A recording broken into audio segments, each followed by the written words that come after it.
Happy Monday. My coworkers and I have this joke. When life hits you hard, you could either curl up and get on the floor and cry it out in a ball, or you can stand up, and look towards God and say, thank you for your presence, and just have a good laugh. Laugh or cry, those are our choices, because you know what? We could not write this script. None of us could make up what's going on in our world today. When I was a little girl, I was on the largest wooden roller coaster in the nation. My friend and I sat in the back row, where a lot of us like to sit when we want to go really fast. And we sat in the back row, and the first time we went around, it was so much fun, but we went to go get off, and we actually got stuck. We were stuck. Our bar wouldn't come up. The rest of the bars came up, so the operators continued to fill the roller coaster and let it go around and around and around. And as long as we were okay, we got to keep riding it. Well, the first couple times were great, and then we started to get a little weary and a little sick. And I gotta tell you, we were ready to get off of that ride. And I kind of feel like some of us are ready to get off of this roller coaster that we've been on for the past year or so. We're ready. We're ready to get off of this ride.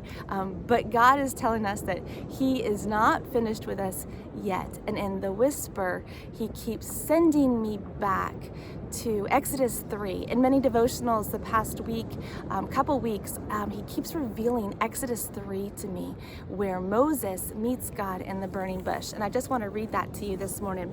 Exodus 3:11 says, "But Moses said to God, 'Who am I that I should go to Pharaoh and that I should bring the sons of Israel out of Egypt?'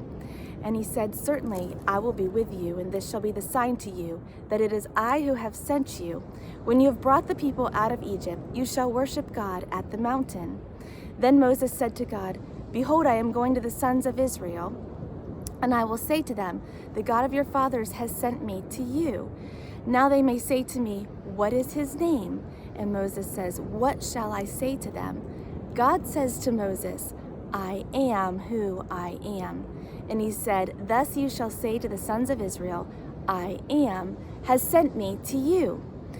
God furthermore said to Moses, 'Thus you shall say to the sons of Israel, the Lord, the God of your fathers, the God of Abraham, Isaac, and the God of Jacob has sent me to you.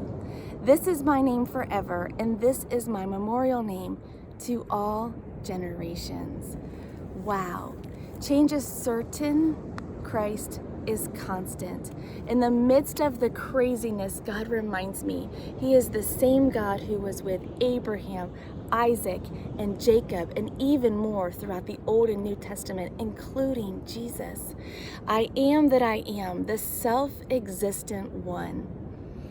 Apart from everything else, God exists. He's always existed. He existed yesterday, He exists today, and He will exist tomorrow. Friends, we are a part of those generations that He was talking about. He is immutable, He is unchangeable, He is the same today for all generations to come. He was, He is, and He is to come. And this is what I want for you to remember today. Firstly, nothing is a surprise to God. He has seen it all because He knows all. Today is not a surprise to Him. He is constant. Secondly, we're in a spiritual battle.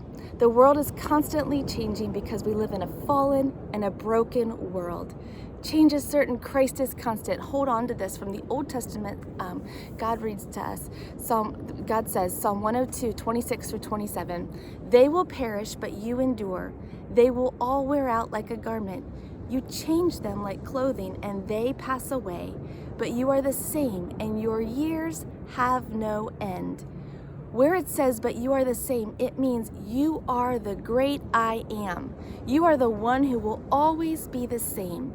Everything else will change. We will feel like we're on a roller coaster, but God will remain the same. Thirdly, you are prepared for today. God would not have placed you in your space for this generation at this point of time if He had not equipped you for such a time as this. And lastly, you are not alone. He says, "I'm in the battle lines, front lines with you." He says, "I'm in the trenches with you. When times are difficult, I am there with you. When times are good, I am there with you." He's reminding us that He is the God of all hope. Hang on, pain ends. Hold on tightly, my friend. Even if you're holding on with white knuckles, he's saying, hold on tightly. And he told Moses this. He said God was going to go with him. And he's telling us the same thing. God is with you today. God created you for today. If you are a student athlete, be fearless. Stand up for him. If you are a parent, be fearless in discipleship. If you are a coach, be fearless in 3D coaching. If you are a teacher or an administrator, know your role and be fearless in meeting kids and students and parents and teachers right where they are. To each one of you, embrace your place. Remember whose presence is with you, who goes before you. You do not need to hide today. You do not need to be fearful. You are not alone. You have everything you need to face today.